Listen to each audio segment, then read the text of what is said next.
Good morning students. ನಾವು ಹಿಂದಿನ ವಿಡಿಯೋದಲ್ಲಿ ಏನು ಕಲಿತ್ವಿ? ಘನ ಸಂಖ್ಯೆಗಳ ಬಗ್ಗೆ ಅಧ್ಯಯನ ಮಾಡಿದ್ವಿ.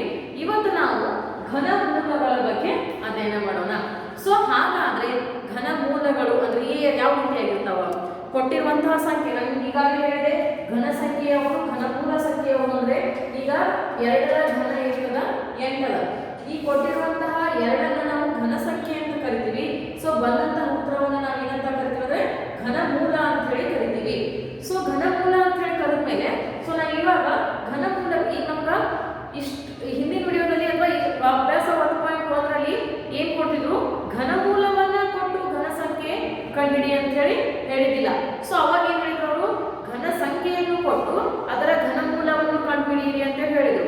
ಸೊ ಇವಾಗ ಇಲ್ಲಿ ನಾವು ಏನ್ ಕಲಿತೀವಿ ಅಂದ್ರೆ ಅವ್ರು ಘನ ಮೂಲವನ್ನ ಕೊಟ್ಟಿರ್ತಾರೋ. ಸೊ ಘನ ಮೂಲವನ್ನ ಕೊಟ್ಟು ನಮಗೇನ್ ಕಂಡುಹಿಡಿ ಅಂತ ಹೇಳಿರ್ತಾರ ಅವರು? ಘನ ಸಂಖ್ಯೆಯನ್ನು ಕಂಡುಹಿಡಿ ಅಂತ ಹೇಳಿ ಹೇಳ್ತಾರೋ. ಸೊ ಇವಾಗ ಯಾವ ರೀತಿಯಾಗಿ ಮಾಡ್ಬೇಕು ಅದನ್ನ? ಸೊ ಅದನ್ನ ಅವಿಭಾಜ್ಯ ಅಪವರ್ತನ ವಿಧಾನದಿಂದಲೇ ಸಹ ನಾವು ಘನ ಮೂಲವನ್ನ ಕಂಡುಹಿಡಿಬೇಕು. ಸೊ ಯಾವ ರೀತಿಯಾಗಿ ಕಂಡುಹಿಡಿಬೇಕು? ನಾ ಅಭ್ಯಾಸದಲ್ಲಿರುವಂತಹ ಕೆಲವು ಉದಾಹರಣೆಗಳನ್ನ ತೆಗೆದುಕೊಂಡು ಇವು ಕೊಟ್ಟಿರುವಂತಹ ಸಂಖ್ಯೆಗಳು ಘನ ಮೂಲಗಳು ಕೊಟ್ಟಾರೋ.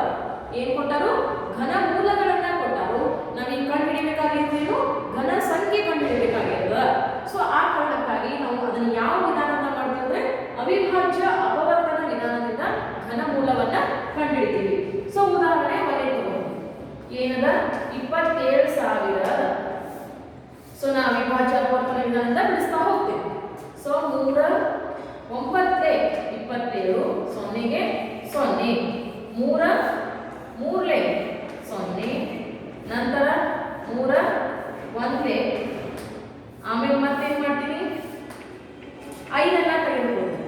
ಎಸ್ 5 2 10 0ಗೆ 0 ಮತ್ತೆ ತಗೊಳ್ತೀನಿ. 5 4 20 0 5 8 40. ಸೊ 2 4 2 2 2 1. ಸೊ ಇವಾಗ 27,000ನ್ನ ತೆಗೆದುಕೊಂಡಾಗ 3 ನೋಡಿ, 3 ಒಂದು ಜೊತೆ ಆಗಿದೆ, 5 ಒಂದು ಜೊತೆ ಆಗಿದೆ, 2 ಒಂದು ಜೊತೆ ಆಗಿದೆ. ಸೊ ಹಾಗಾದ್ರೆ 3 ಗುಂಡ್ಲೆ 3 ಗುಂಡ್ಲೆ 3 5 ಗುಂಡ್ಲೆ 5 ಗುಂಡ್ಲೆ 5 2 ಗುಂಡ್ಲೆ 2 ಗುಂಡ್ಲೆ 2 ಇದು ಒಂದು ಜೊತೆ, ಇದು ಒಂದು ಜೊತೆ, ಇದು ಒಂದು ಜೊತೆ. ಸೊ ಹಾಗಾದ್ರೆ ಇಲ್ಲಿ ನೋಡಿ 3 ಆಗಿ ಒಂದು 3 ತೆಗೆದುಕೊಳ್ಬೇಕು. ಈ 5 ಒಂದು 5 ತೆಗೆದುಕೊಳ್ಬೇಕು. ಈ 2 ಒಂದು 2ಅನ್ನ ತೆಗೆದುಕೊಳ್ಬೇಕು. ಸೊ ಇವಾಗ 3 5 15 15 2 ಎಷ್ಟು? 30. ಹಾಗಾದ್ರೆ 30ರ ಘನ ಎಷ್ಟು ಬರ್ತದಂದ್ರ 27,000. ಸೊ 30ರ ಘನ ಎಷ್ಟು ಬರ್ತದಂದ್ರ 27,000. ಹಾಗಾದ್ರೆ ಈ ಕೊಟ್ಟಿರುವಂತಹ ಘನ ಮೂಲದ ಘನ ಸಂಖ್ಯೆ ಯಾವುದಪ್ಪ ಅಂದ್ರೆ 30. ಸೊ 30ರ ಘನವನ್ನ ಮಾಡಿದ್ರೆ ನಮಗೆ 27,000 ದೊರೆಯುತ್ತದೆ. ಈ ರೀತಿಯಾಗಿ ಅವಿಭಾಜ್ಯ ಅಪವರ್ತನ ವಿಧಾನದಿಂದ ಘನ ಮೂಲವನ್ನ ಕಂಡುಹಿಡಿಯಬೇಕು. ಸೊ ಇನ್ನು ಎರಡನೇ ಉದಾಹರಣೆಯನ್ನ ನೋಡೋಣ.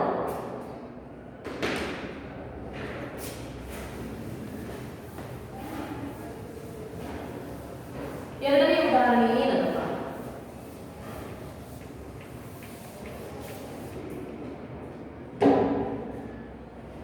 $15,625 ಅಂತ ಹೇಳೋದು. ಎಸ್ ಈ ಕೊಟ್ಟಿರುವಂತಹ ಸಂಖ್ಯೆ ಲಾಸ್ಟಿಗೆ 5 ಇರೋ ಕಾರಣಕ್ಕಾಗಿ ನಾನು 5 ಬಳಸ್ತೀನಿ. 5 3 15.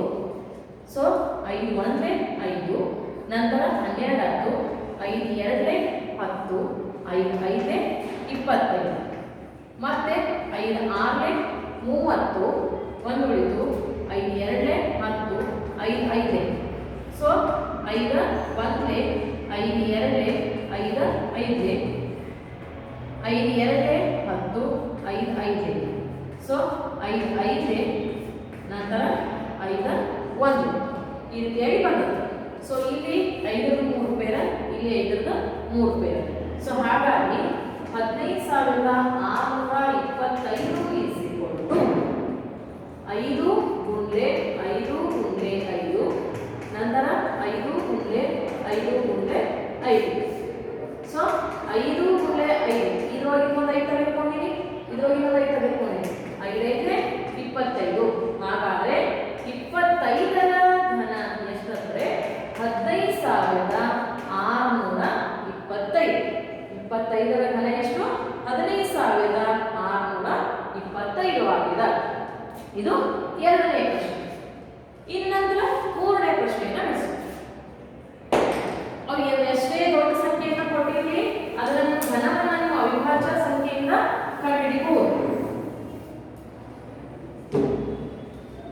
ಇವಾಗ 1,10,592 ಕೊಟ್ಟ. ಎಸ್. ಸೊ ಇವಾಗ ನಾನು 2 ಅಂತ ಬಿಡಿಸ್ತೀನಿ. 2 5 10, ನಂತರ 2 5 10, 2 2 4, 1 ಉಳಿತು, 2 9 18, ಆಮೇಲೆ 1 ಉಳಿತು, 2 6, ಮತ್ತೆ 2 ಅನ್ನ ತೆಗೆದು. ಎಸ್. 2 2 4, 1 ಉಳಿತು, 2 7 14, ಮತ್ತೆ 1 ಉಳಿತು, 2 6 12, 2 4 8, 2 8 16, ಮತ್ತೆ 2 ಅನ್ನ ತೆಗೆದು. ಎಸ್. 2 1 2 3 6, 1 ಉಳಿತು, 2 8 16, 2 2 2 4, 2 6 12, 2 9 18, 2 1 2 2, ಮತ್ತೆ 2 3 2 4 2 5 2 6. ಸೊ 2 1 2 7 14, 2 2 4, ಮುಂದೊಂದು 2 8 16. ಅದು ಪೂರ್ತಿ ಲಾಸ್ಟ್ ಒಂದು ಬರೋದು ನಮಗೆ ಡಿವೈಡ್ ಮಾಡ್ಕೊಂಡು ಹೋಗ್ಬೇಕು. ಸೊ 2 8 16, 2 6 12, 2 4 8. ಸೊ ಈ ಸೈಡಿಗೆ ಬಿಡಿಸ್ತೀನಿ, ಅಲ್ಲಿ ಸ್ಪೇಸ್ ಇರಲಿಕ್ಕಾಗಬೇಕಾಗಿ 864 ಡಿವೈಡೆಡ್ ಬೈ 2 ಅಂದರೆ 2 4 8, 2 3 6. ಸೊ 2 2 2 2 2 1 2 6 12, 2 1 2 8 16. ಸೊ ನಂತರ 2 5 10, 2 4. ಎಸ್. 2 2 2 7. ಸೊ ಇವಾಗ 3 9 3 ಸೊ 3 1. ಎಷ್ಟು ದೊಡ್ಡ ಬಂದದ್ದು ನೋಡ್ರಿ ಲೆಕ್ಕ ಇದು. ಸೊ ಇವಾಗ 2 1 ಜೊತೆ, ಸೊ ಇಲ್ಲಿ 1 ಜೊತೆ ಆಯಿತು, ಈ 2 1 ಜೊತೆ. ಸೊ ನಂತರ ಇಲ್ಲಿ 1 ಜೊತೆ, 3 1 ಜೊತೆ. ಎಸ್. 2 ಎಷ್ಟು ಪೇರ್ ಅದು? 1 2 3 4 5 ಪೇರ್ ಅದು. ಹಾಗಾದ್ರೆ 1,10,592 ನಾವು ಬಿಡಿಸ್ತಾ ಹೋದಾಗ 2 2 2 2, ನಂತರ 2 2 2 2, 2 2 2 2. ಸೊ 2 2 2 2, 3 2 3 3. ಇಲ್ಲಿ ಒಂದು ಪೇರು 2. ಎಸ್. 2 ಒಂದು ಪೇರು, 2 ಪೇರು 3 4, ಇದೊಂದು 5. ಎಸ್. ಇವಾಗ ಈ ಒಂದು ಪೇರಿನಲ್ಲಿಂದ ಒಂದು 2 ಅನ್ನು ತೆಗೆದುಕೊಳ್ತೀನಿ, ಇದರೊಳಗೆ ಒಂದು 2 ಅನ್ನು ತೆಗೆದುಕೊಳ್ತೀನಿ, ಇದರೊಳಗೆ ಒಂದು 2 ಇಂಟು 2 ಇಂಟು 3. ಸೊ ಹಾಗಾದ್ರೆ 2 2 4 4 2 8 8 2 16 16 3. ಸೊ 16 3 18, ನಂತರ 3 3 48. ಸೊ 48 ನಮಗೆ ಉತ್ತರ ಬರ್ತದೆ. ಹಾಗಾದ್ರೆ 48ರ ಘನ ಇಸ್ ಈಕ್ವಲ್ ಟು 1,10,592. 48ರ ಘನ ಏನಾಯ್ತು? 1,10,592. ಸೊ ನಮ್ಗೆ ಈ ರೀತಿಯಾಗಿ ನಾವು ಅವಿಭಾಜ್ಯ ಅಪವರ್ತನವನ್ನ ಎಷ್ಟೇ ದೊಡ್ಡ ಸಂಖ್ಯೆ ಕೊಟ್ಟರು ನಮಗೆ ಲಾಸ್ಟ್ 1 ಬರುತ್ತನ್ನ ನಾವು ಹಾಗೆ ಡಿವೈಡ್ ಮಾಡ್ತಾ ಹೋಗ್ಬೇಕು. ಸೊ ಈ ರೀತಿಯಾಗಿ ನಾವು ಏನು ಮಾಡಬೇಕು? ಅವಿಭಾಜ್ಯ ಅಪವರ್ತನ ವಿಧಾನದಿಂದ ಘನಮೂಲವನ್ನ ಕಂಡುಹಿಡಿಯಬೇಕು. ಇದಾಯ್ತು ಉದಾಹರಣೆ. ಇನ್ನು ಇದೇ ಅಭ್ಯಾಸದಲ್ಲಿ ಕೆಲವೊಂದಿಷ್ಟು ಲೆಕ್ಕಗಳನ್ನ ಕೊಟ್ಟಾರ. 3ನೇ ಪ್ರಶ್ನೆ ಏನದ ನೋಡ್ರಿ. 331 ಘನಪೂರ್ಣ ಘನವೆಂದು ನಿಮಗೆ ತಿಳಿಸಿದೆ, ಹೌದಾ? ಸೊ ಅವಿಭಾಜ್ಯ ಅಪವರ್ತನ ಮಾಡದೆ ಅದು ಘನಮೂಲವನ್ನು ಊಹಿಸಬಲ್ಲಿರಾ ಅಂತ ಹೇಳಿ ಕೇಳ್ಯಾರ. ಸೊ ನಾವೀಗ ಅವಿಭಾಜ್ಯ ಅಪವರ್ತನ ಮಾಡಿ ನಾವು ಇದೊಂದು ಘನಮೂಲ ಅಂತ ಹೇಳಿ ಹೇಳ್ತೀವಿ. ಸೊ ಅವ್ರಿಗೆ ಘನಮೂಲ ಅಂತ ನಮ್ಗೆ ಕೊಟ್ಟಿಲ್ಲ, ಅವಿಭಾಜ್ಯ ಅಪವರ್ತನ ಮಾಡಬೇಡ ಅಂತ ಹೇಳ. ಸೊ ಹಾಗಾದ್ರೆ ಅದು ಘನಮೂಲ ಹೌದು ಅಲ್ಲೋ ಅಂತ ಹೇಳಿ ನಾವು ಅಂದಾಜು ಮಾಡ್ಬೇಕು. ಸೊ ಯಾವ ರೀತಿಯಾಗಿ ಅಂದಾಜು ಮಾಡ್ತೀವಿ ಈಗ ನೋಡ್ರಿ.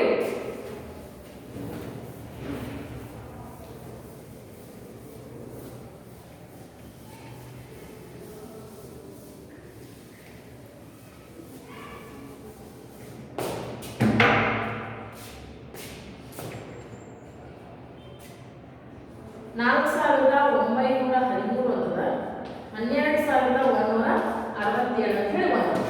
ಎಸ್, ಸೊ ಈ ರೀತಿಯಾಗಿ ಒಂದು ಲೆಕ್ಕಗಳು ಇವುಗಳನ್ನ ನಾವು ಅವಿಭಾಜ್ಯ ಅಪವರ್ತನ ಮಾಡಂಗಿಲ್ಲ. ಸೊ ಅಂದಾಜು ಕ್ರಮದಿಂದ ಮಾಡಬೇಕು. ಯಾವ ಕ್ರಮದಿಂದ ಮಾಡಬೇಕು? ಅಂದಾಜು ಕ್ರಮದಿಂದ ಮಾಡಬೇಕು. ಅಂದಾಜು ಕ್ರಮದಿಂದ ಘನಮೂಲವನ್ನ ಕಂಡುಹಿಡಿತಾ ಹೋಗ್ಬೇಕು. ಸೊ ಅಂದಾಜು ಕ್ರಮದಿಂದ ನಾವು ಘನಮೂಲವನ್ನ ಯಾವ ರೀತಿಯಾಗಿ ಕಂಡುಹಿಡಿಬೇಕು? ಮೊದಲನೇದ 4913 ಅಂತ ಹೇಳೋದು. ಎಸ್, ಇವಾಗ ನಾವು ಪೇರನ್ನ ಮಾಡ್ಕೊತೀವಿ. ನಾವು ವರ್ಗಮೂಲದಲ್ಲಿ ಎರಡೆರಡು ಪೇರನ್ನ ಮಾಡ್ಕೊಂಡಿದ್ವಿ. ಇಲ್ಲಿ ಘನಮೂಲದಲ್ಲಿ 3 ಇರುವುದು ಕಾರಣಕ್ಕಾಗಿ ಇಲ್ಲಿ 3ರ ಒಂದು ಪೇರನ್ನ ಮಾಡ್ಕೊತೀವಿ. ಸೊ ಈ 913 ಒಂದ್ ಕಡೆ ಬರೀತೀರಿ, 4 ಒಂದ್ ಕಡೆ ಬರೀತೀರಿ. ಸೊ 913ರಲ್ಲಿ ಬಿಡಿ ಸ್ಥಾನದಲ್ಲಿರುವ ಸಂಖ್ಯೆ ಯಾವುದು? 3. ಬಿಡಿ ಸ್ಥಾನದಲ್ಲಿರುವ ಸಂಖ್ಯೆ ಯಾವುದು? 3. ಸೊ 3 ಆಗಪ್ಪ ಅಂದ್ರೆ 1ರ ಘನ 1, 2ರ ಘನ 8.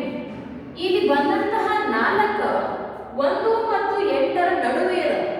ಎಸ್, ಸೊ ಬಂದಂತಹ 4 1 ಮತ್ತು 8ರ ನಡುವೆ ಇರುವ ಕಾರಣಕ್ಕಾಗಿ ಈ 4 ಎದಕ್ಕೆ ಸಮೀಪ ಆಗ್ತದ? 1ಕ್ಕೆ ಸಮೀಪ ಆಗ್ತದ. ಸೊ ಹಾಗಾದ್ರೆ ನಾವು ಏನ್ ಬರೀತೀವಿ? ಉತ್ತರ 1. ಸೊ ಹಾಗಾದ್ರೆ ಲೆಕ್ಕನೇ ಮಾಡಲಾದ 4913 ಎಷ್ಟು ಘನ ಆಗ್ತದ? 31ರ ಘನ. ಹಾಗಾದ್ರೆ ಉತ್ತರ ಹೆಂಗ್ ಬರೀತೀವಿ? So 31 cube is equal to 4913 ಅಂತ ಹೇಳಿ ಬರೀತೀವಿ. ಇಲ್ಲಿ ಯಾವ ಲೆಕ್ಕನೇ ಮಾಡಂಗಿಲ್ಲ, ಡೈರೆಕ್ಟ್ 3 ಪೇರ್ ಮಾಡ್ತೀವಿ. ಸೊ ಅದರ ಬಿಡಿಸ್ಥಾನ ಸಂಖ್ಯೆ ತೆಗೆದುಕೊಳ್ತೀವಿ, ಆಮೇಲೆ ಉಳಿದ ಸಂಖ್ಯೆ ಅಂತ ತೆಗೆದುಕೊಳ್ತೀವಿ. ಆ ಸಂಖ್ಯೆ ಯಾವ ಸಂಖ್ಯೆ ನಡು ಬರ್ತದ ಅದನ್ನು ಬರೀತೀವಿ. ಬರೆದು ಅದು ಯಾವ್ದು ಸಮೀಪ ಅದಲ್ಲ ಅದರ ಸಂಖ್ಯೆಯನ್ನು ತೆಗೆದುಕೊಳ್ತೀವಿ. ಹಿಂದಿನ ಸಂಖ್ಯೆನೇ ಜಾಸ್ತಿ ತೆಗೆದುಕೊಳ್ಬೇಕು. ಆ ಸಂಖ್ಯೆ ತೆಗೆದುಕೊಂಡು 3 ಈ 3 ಮುಂದೆ ಹಚ್ಚಬೇಕು, ಈ ಬಂದಂತ ಉತ್ತರವನ್ನ ಹಚ್ಚಬೇಕು. 31 ಆಯ್ತು. ಇನ್ನು ಇದು ನೋಡಿ, ಇಲ್ಲಿ ಒಂದು ಪೇರ್ ಮಾಡ್ಕೊತೀವಿ, ಇಲ್ಲಿ ಒಂದು ಪೇರ್ ಮಾಡ್ಕೊತೀವಿ. ಸೊ ಇವಾಗ 1067 ಒಂದ್ ಕಡೆ ಬರ್ಕೊತೀವಿ, 12ನ್ನ ಒಂದ್ ಕಡೆ ಬರ್ಕೊತೀವಿ. ಸೊ 1067ರ ಬಿಡಿ ಸ್ಥಾನದಲ್ಲಿ ಸಂಖ್ಯೆ ಯಾವ್ದದ? 7. ಬಿಡಿ ಸ್ಥಾನದಲ್ಲಿ ಸಂಖ್ಯೆ ಯಾವ್ದದ? 7. ಸೊ ಈ 7 ಅಷ್ಟೇ ಬರೀ. ಈಗ 1ರ ವರ್ಗ 1, 2ರ ವರ್ಗ 8, 3ರ ವರ್ಗ 27.